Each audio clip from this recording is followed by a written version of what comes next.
Hello and welcome to the Afl Riverina show. Another big week in the OAMPS Farah League and the RFL competitions. Joining me at the desk to go through them both is Shane Buchanan from the Afl Riverina and Gav McMahon from the East Wagga Football Club. Guys, thanks for joining me.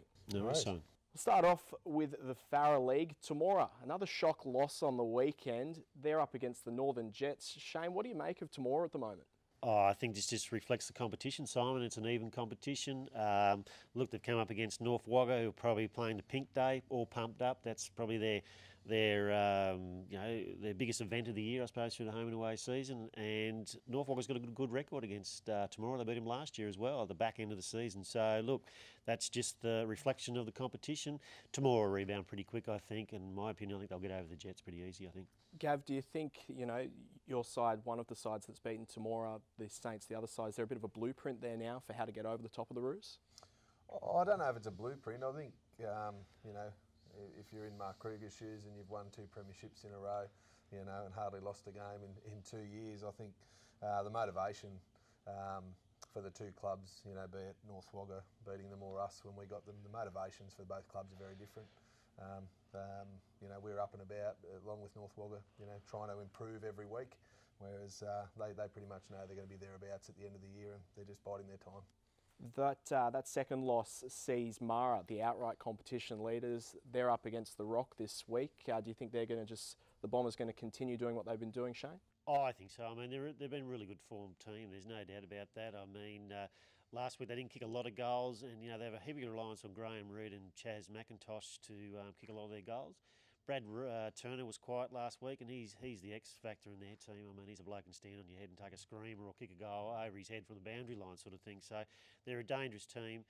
Mara in really good form, there's no doubt about that, and I just can't see things changing there. Yeah, Mara should win. What do you reckon about that one, Gav? Yeah, look, winning form's good form, isn't it, at this time of the year? They keep putting 4 points, racking up 4 points week in, week out, so yeah, you'd take that every day of the week as a coach. We move over to your side up against Collie Amberley. Collie been playing some good footy, some pretty bruising footy. What have you been preparing the boys for this week? Yeah, look, again, from our perspective, our focus hasn't changed from round one. We've got such a new group that we're trying to spend some time together and learn about ourselves and how we play and how we respond to different situations so we haven't really been preparing any differently. In saying that, we get out, our only road trip for the year, which we're really looking forward to. But Collie Amberley, they're a big, strong side. They've got some good tools. They're in good form. They're on the rise. Mitch knows how to coach well, and we'll certainly have our hands full out there. Shane, this one is shaping up as a bit of a cracker. Two sides in some good form. Oh, it is. It's matches around. There's no doubt about that. And as Gav alluded to there, Collie will play contested footy. It'll be physical, pressure on the ball carrier and get you to turn it over and then use the ball good the other way to their top, to their tools. So, look, I'll probably go for Collie at this one. Sorry, Gav, just for the simple reasons that Collie, and they're always difficult over there to beat. And also the East Wagga boys, it's a road trip for them too. So. And rounding up the Farah League, North Wagga coming off the back of that Pink Day win, they're up against CSU. A bit of a chance to probably build some momentum for North Wagga. Yeah, I think so. I mean, they'll be tickled pink. They'll be as confident as anything, and poor old CSU, they're just going to try and win a couple of quarters on the weekend if they possibly can. You had them on the weekend. Have they sort of been building? Yeah, look, they were certainly a much better side than we played in round one. They played for 4 quarters. Against us, they didn't drop away in the back end of the game, and I think Brett and a couple of their senior players are back in there now, and I wouldn't be surprised if they pop up and pinch someone by the end of the year. Moving over to the OAMPS RFL Coolament, they're travelling to Leeton. A bit of a tough road trip. They wouldn't want to let their guard down going out to Leeton. Leeton's never easy, especially the way the weather conditions are, probably windy and whatever else will be out at Leeton, as it traditionally is, sort of thing. So look, Coolman at times hasn't played well at Leeton, so it'll be a danger game, but I think they're travelling too well for the young Crows. Tip for that one, Gav? Yeah, I think you'd have to stay with Coolman for the same reason we look at Temora, premiership side from last year. They'll be up and right around the top end again, and yeah, I'd be very surprised if they got pipped there. Colin Gully up against Griffith. Colin Gully travelling pretty well at this time of year, Shane. Oh, they are, and I suppose they surprised a lot of people with their team and how they're going. Got some excellent young players, move the ball really well.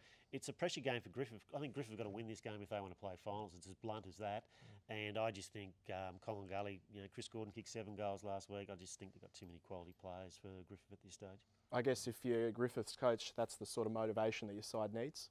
Yeah, look, absolutely, and their motivation again is very different. Colin Gully been up now for a little while, and like you said, lots of young talent, and they're a really exciting side, and I think they'll be too good for them over there. Mango up against Turvey Park, both sides coming into this game on I guess a bit of different fortune. Mango lost a couple of key players for this fixture, Shane.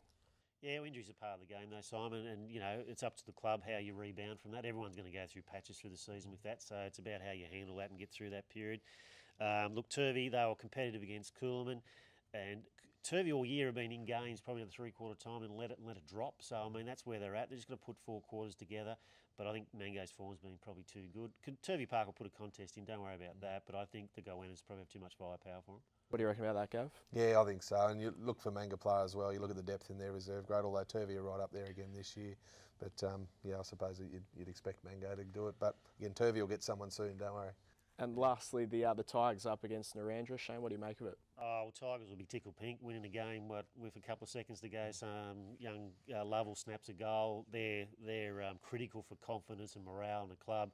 Tigers have started the season slowly, so yeah, they'll go in that cherry ripe. There's no doubt about that. Narrandera, they're blooding young kids into their team. They'll be looking, for a good 4/4 performance. But Tigers left too much class for Narrandera at home. The Tigers starting to make a bit of a run at it, Gav.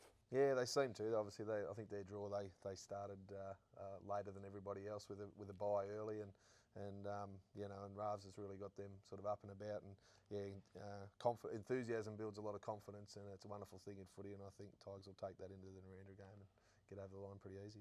Well, guys, thank you both for joining me, and enjoy the weekend's footy. Thanks, Son. Thanks, Son.